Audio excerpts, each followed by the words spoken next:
I fainted around 12 times within 1 hour. You just want to work. You just want your body to work. You just want to feel normal. I wouldn't be able to get out of bed. I'd faint. And when it's at its worst, it's unbearable.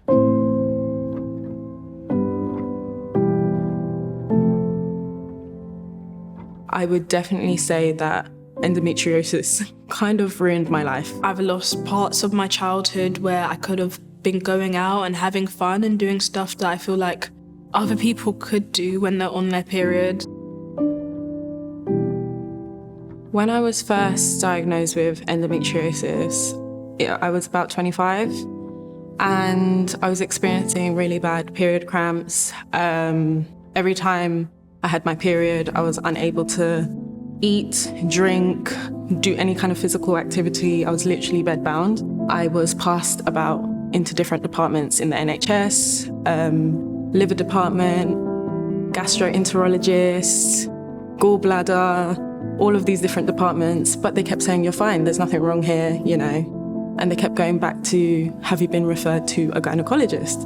So I kept going back to my gynecologist to find out what's wrong with me, and he was just like, there's nothing wrong with you. And I found a private gynecologist, and I literally went there with all of my medical history, and I literally looked him in the eye, and I told him, I think I have endometriosis. He was the first doctor to take me seriously, and he literally looked, and he found it straight away. She's over-exaggerating. My mum would get told a lot, like, oh no, her pain isn't as bad as she says it is. That's a lot of what I got, like, from 12 to, like, 18. The majority of the time, it's dismissed as being normal and, you know, that's what women have to go through and all that sort of stuff. So it kind of belittles the pain and also makes you question the pain.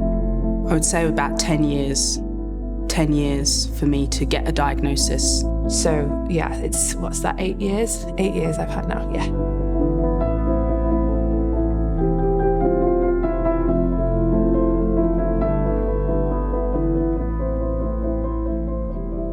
I would like to see more options other than being told to go on the pill. Another one, they tried me on another pill, didn't work again.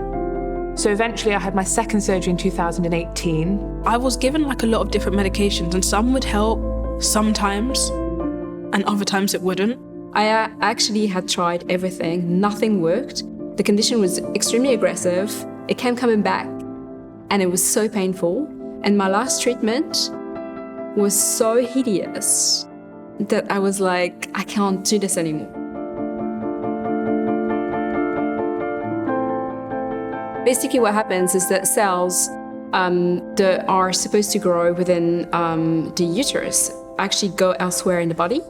And every month the period happens and these cells that are located somewhere else shed the way they would normally, but the blood has nowhere to go. So it creates a lot of problems, pain and inflammation and scar tissues and adhesions. Some women have been found to have it in their lungs, in their diaphragms, in their brains. For me, what happened was 5 of my organs were completely binded together, and I had to have surgery to separate them all, remove all the endo, and yeah, it was really invasive and really extensive, and my surgeon told me we couldn't even do it in one operation. It had to be split into surgeries, so. It grew on my intestines, my liver, my stomach. You know when you step on a plug? It's like that, but in your internal organs, and you're like, am I dying? I would get this sensation as if somebody was pulling down on my kind of pelvis area. And it would literally take my legs out from under me, kind of pain. You know, there's this thing that periods are meant to be uncomfortable, but there's a line, isn't there? You know, and it was really affecting my quality of life. It's all the time. I think this is what people think. It's not just a period thing. This is an all the time thing. That was one of my biggest fears, not being able to have children. When I found out I had endometriosis, all of a sudden, that is the only thing I fixated on. I was like, so I'm just never going to be a mum then. I was having so many bad reactions to the pill that they put me on. They told me to take a break from it.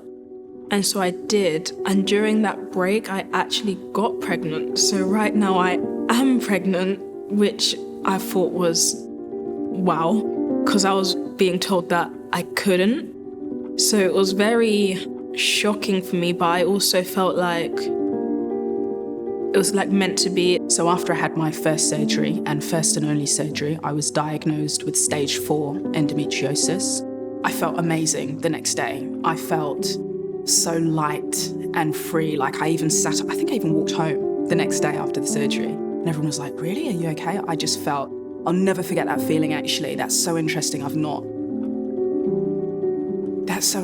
reflected on that, because it just felt right that I'd had things put in right order in my body. I think it's different for everybody depending on where the endo is and what the symptoms are, but that's one of the reasons why just trying to be as healthy as possible, as active as possible. For now, everything's good, which is good. I'm very grateful. Being a part of the 1 in 10 women who have endometriosis is, it's the worst club to be a part of. But it's also great because it gives you the opportunity to meet a lot of great women like yourself.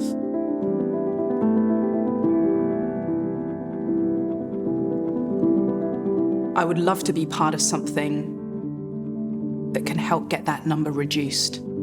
It's too big. We need change.